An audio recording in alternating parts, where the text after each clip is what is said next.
অভয়ার বাবাকে আইনি নোটিশ পাঠালেন তৃণমূল কংগ্রেসের সাধারণ সম্পাদক এবং মুখপাত্র কুণাল ঘোষ।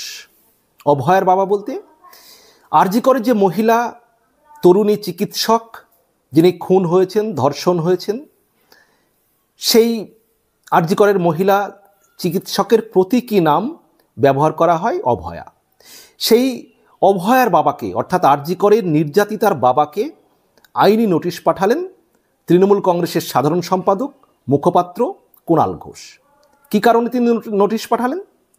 কারণ অভয়ার বাবা তিনি অভিযোগ করেছেন যে সিবিআই টাকা খেয়ে তদন্ত নষ্ট করেছে, রাজ্য সরকার সেই টাকা দিয়েছে এবং কুণাল ঘোষ সিজিওতে গিয়ে সেটা সেটেল করেছে। আর এই অভিযোগের পরিপ্রেক্ষিতে কুণাল ঘোষ প্রতিবাদ জানিয়েছেন এবং তার আইনজীবী মারফত অভয়ার বাবাকে তিনি নোটিশ পাঠিয়েছেন। ঘটনাটি একটু বিস্তারিত আসি। এ ব্যাপারে প্রতিদিন অনলাইন একটি প্রতিবেদন করেছে, তার হেডলাইন আমি স্ক্রিনে দিয়ে দিচ্ছি। সেখান থেকে বেশ কিছু উল্লেখযোগ্য পয়েন্ট আমি তুলে ধরব এবং ব্যাখ্যা করব এবং আপনাদের মতামত চাইব। প্রিয় বন্ধুরা, প্রতিদিন অনলাইন যেটা হেডলাইন করেছে, সিবিআইয়ের সঙ্গে নাম জড়িয়ে মিথ্যা দাবি, অভয়ার বাবাকে আইনি নোটিশ কুণাল ঘোষের। কুণাল ঘোষ সিজিওতে গিয়ে সেটেল করেছে দাবি করেন নির্যাতিতার বাবা। মানে কুণাল ঘোষ এই যে সিবিআইয়ের সঙ্গে একটা সেটেল করেছে টাকা দিয়ে এবং সেই টাকা দিয়েছে রাজ্য সরকার, এই অভিযোগ করেন অভয়ার বাবা, মানে আরজি করেন নির্যাতিতার বাবা।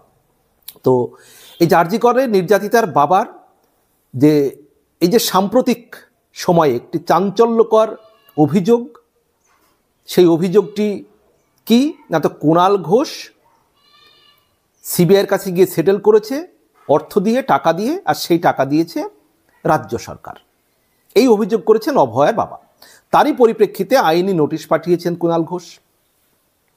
গত 9 আগস্ট বিজেপির নেতৃত্বাধীন নবান্ন অভিযানের মিছিল থেকে তিনি রাজ্য সরকার ও সিবিআইকে জড়িয়ে তার বিরুদ্ধে যে অভিযোগ করেছেন, মানে কুণাল ঘোষের বিরুদ্ধে যে অভিযোগ করেছেন, তার পাল্টা কুণালের এই নোটিশ, অর্থাৎ কুণাল ঘোষ এই নোটিশ পাঠিয়েছেন যে 9 আগস্ট নবান্ন অভিযানের দিন অভয়ার বাবা যে অভিযোগ করেছেন, সেই অভিযোগের পরিপ্রেক্ষিতে কুণাল ঘোষের এই নোটিশ।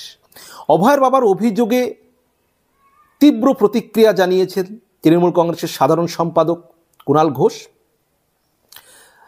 গত শনিবার নবান্ন অভিযানের মিছিল চূড়ান্ত ফ্লপ হওয়ার পর সংবাদ মাধ্যমকে অভয়ার বাবা বলেন, সিবিআই টাকা খেয়ে তদন্ত নষ্ট করেছে, রাজ্য সরকার টাকা দিয়েছে, কুণাল ঘোষ সিজিওতে গিয়ে সেটেল করেছে।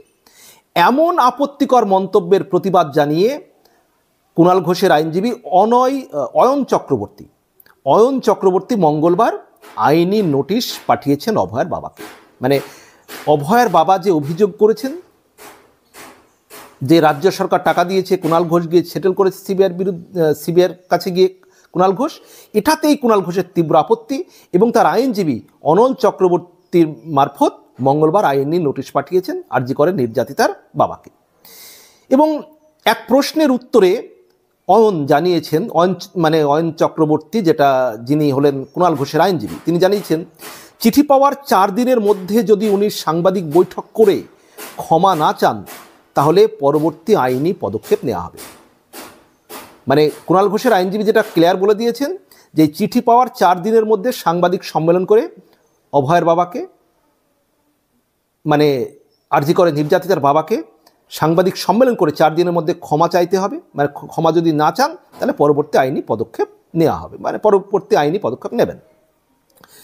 তো এই বিষয়টি আবার সোশ্যাল মিডিয়ায় স্বয়ং কুণাল ঘোষ অভয়ার বাবার প্রতি পূর্ণ সম্মান রেখে এবং সহমর্মিতা জানিয়ে আইনজীবীর নোটিশ পাঠানোর কথা জানিয়েছেন।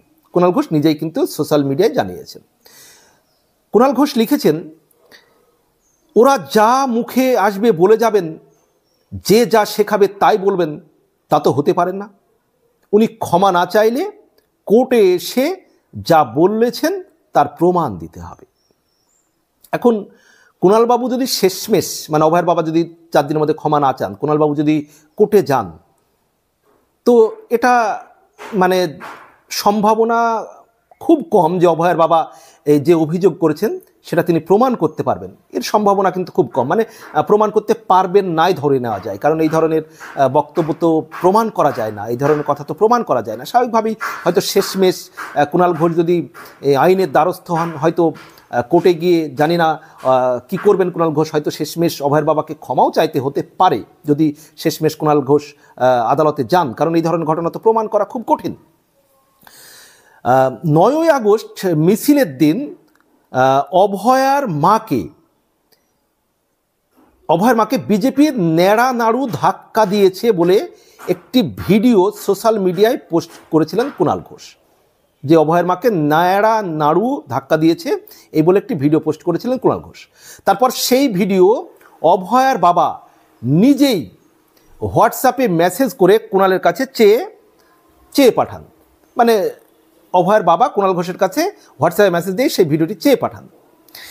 বিষয়টি নিয়ে অভয়ের বাবা সংবাদ মাধ্যমে বিভ্রান্তিকর মন্তব্য করলে সেই মেসেজ ফাঁস করে দেন কুণাল ঘোষ। আর তার রেশ কাটতে না কাটতেই সিবিআইয়ের সঙ্গে আপোষ রফার অভিযোগের জেরে ক্ষমা চাইতে হবে বলে আবার নোটিশ পাঠালেন কিন্তু কুণাল ঘোষ। মানে এখানে যে মূল বিষয়টি দাঁড়াচ্ছে যে আরজি করের যে নির্যাতিতা ডাক্তার, তার বাবা যে অভিযোগ করেছেন যে রাজ্য সরকার টাকা দিয়েছে এবং কুণাল ঘোষ সে সিবিআইয়ের সঙ্গে গিয়ে একটা সেটেল করেছে, মানে তদন্তটা যাতে তদন্ত প্রক্রিয়া ব্যাহত করার যেটা অভিযোগ করছেন। আর তারই পরিপ্রেক্ষিতে আইনি নোটিশ পাঠিয়েছেন কুণাল ঘোষ।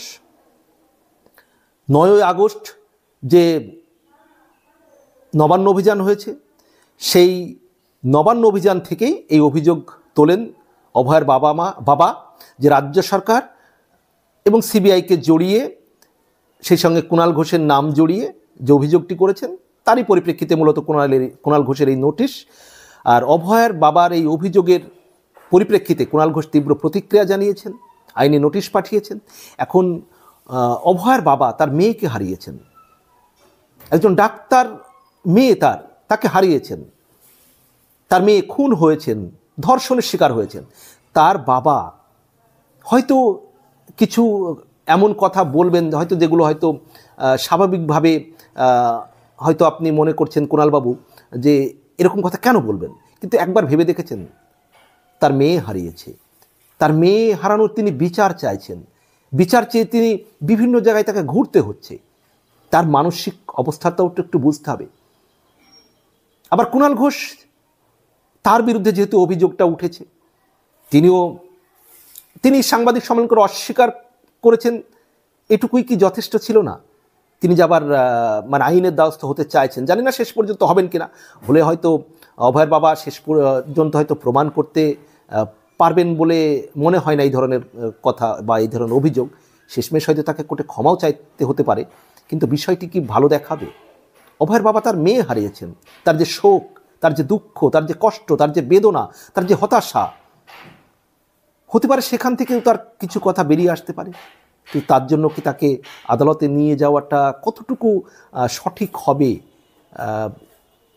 আমি জানি না। প্রিয় বন্ধুরা, আপনারা কি মনে করেন জানাবেন কমেন্ট বক্সে। ভালো থাকবেন, সবার জন্য শুভকামনা।